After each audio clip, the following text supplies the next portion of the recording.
On the crisp edge of autumn in 2008, Chelsea Banton lay in a hospital bed in North Carolina, her breathing weak and raspy, her pulse like a distant drum fading into the night. She was only 25, but her life had been marked by more trials than most would face in a lifetime. Born 5 weeks premature, Chelsea had battled cerebral palsy, hydrocephalus, and countless respiratory infections. Her hospital stays were so frequent that the ICU staff knew her well. She was their fighter, their warrior wrapped in frail skin and soft smiles. But this time was different. Chelsea had contracted a brutal case of pneumonia. Her body, already so worn, fought against it as best it could, but with each passing hour, it was evident her strength was dwindling. Machines hummed and beeped beside her. Tubes carried air to her lungs. IV lines delivered life-saving medicine. But still, Chelsea's condition slipped. Her mother, Colleen, who had stood by her through every battle, was told that this might be the one she wouldn't win. It was a brutal, whispered truth that echoed in Colleen's mind as she held her daughter's hand and whispered words of love and courage. A seasoned nurse named Rebecca, who had been Chelsea's nurse many times over the years, found herself lingering by the door of her room. "This one," she murmured to a colleague, "has been through more than any of us can imagine.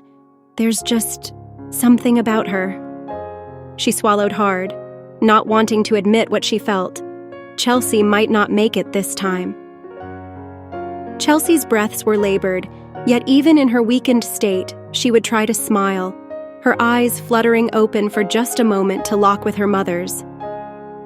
"I'm tired, Mama," she had whispered, a bittersweet smile gracing her lips, as if she were offering her mother comfort, even as her own life ebbed. "I know, baby," Colleen whispered back, brushing her daughter's hair off her damp forehead, her voice cracking. "But you hang in there. I'm right here." The doctors, kind yet pragmatic, advised the family to prepare for the worst. "We've done all we can," Dr. Patterson said softly, his voice a murmur in the dimly lit hallway just outside Chelsea's room. "Sometimes it's up to something greater than medicine." But no one could know how true his words would turn out to be. The family gathered that night, filling the ICU waiting room with whispers, shared memories, and the heavy weight of waiting. Outside, the world carried on in oblivious normalcy, while within those walls time seemed to stand still, punctuated only by the rhythmic beat of Chelsea's heart monitor. Then, as the hours slipped into the early morning, a strange event began to unfold. Rebecca, checking Chelsea's IV, noticed an unusual quiet had settled over the room. She paused, and it was then she saw something that would stay with her forever. A warm, radiant glow at the threshold of the door. It looked like a figure, soft, indistinct, but unmistakably shaped like a person. The light was golden, almost ethereal, and it seemed to pulse gently, as if alive. Rebecca's breath caught. She glanced behind her to see if anyone else had noticed, but the hall was empty. For a moment, she thought it was a trick of the light, perhaps a glare from a monitor or reflection from the hospital lights. But as she looked again, the figure held its place, almost as though it were watching over Chelsea. Heart pounding, she stepped closer and the glow seemed to grow stronger. She couldn't bring herself to look away. It was magnetic, calming, filling her with a sense of peace she couldn't explain. At last, she whispered to herself, "Am I seeing an angel?" Other staff started to notice it too. The image was captured on a security camera, though no one could identify where the light was coming from. "I've never seen anything like it," a fellow nurse murmured to Rebecca as they stared at the monitor, transfixed. "Do you think—" She trailed off, unable to finish the thought. Colleen, who had fallen into an exhausted sleep by Chelsea's side, awoke with a start. She didn't know what had woken her, but she felt a warmth enveloping the room, a serenity that was almost tangible. Chelsea's breathing, which had been shallow and irregular, suddenly steadied. Colleen looked over to see her daughter's face, no longer marked by pain, but relaxed, almost radiant. Chelsea's eyes fluttered open. "Mama, it's warm," she murmured, her voice barely above a whisper. Colleen felt her heart skip a beat, sensing something powerful in the air, a force beyond understanding yet deeply comforting. The doctors were baffled.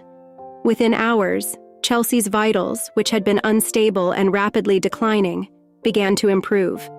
Her oxygen levels rose, her pulse strengthened, and even her color returned.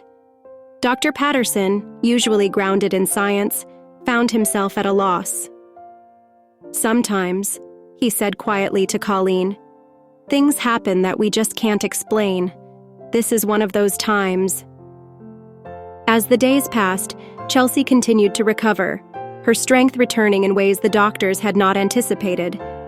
The figure seen in the doorway became a topic of hushed conversations among the hospital staff and Chelsea's family, who all struggled to understand what had happened.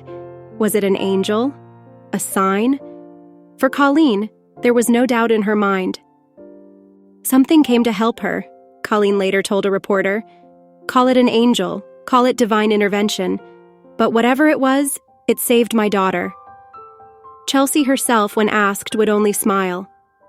"I just remember feeling like I was safe, like someone was there with me. I can't explain it, but I knew everything was going to be okay." To this day, the image captured on that hospital camera remains a mystery. Many have seen it, analyzed it, debated it. But for those who were there, no explanation is needed. The staff who witnessed it say they've never encountered anything like it since. Rebecca, who had known Chelsea over the years, felt her own heart changed by the experience. "I've seen miracles in this job," she said softly, "but nothing like that night. Chelsea is special." Chelsea returned home a few weeks later, her life a little different, her spirit stronger. Though she still faced health challenges, she now lived with a quiet peace, a sense that she wasn't alone. And whenever anyone asked her about that night in the hospital, she would only say, "I believe something or someone was watching over me, and I think they're still here." Though Chelsea Banton passed away on November 28, 2015, her story continues to be a beacon of bright hope and faith. It's an amazingly beautiful, uplifting story, whispered in hospital halls and passed between hands on worn newspaper clippings. A story of the figure at the door who brings light into darkness and can change everything.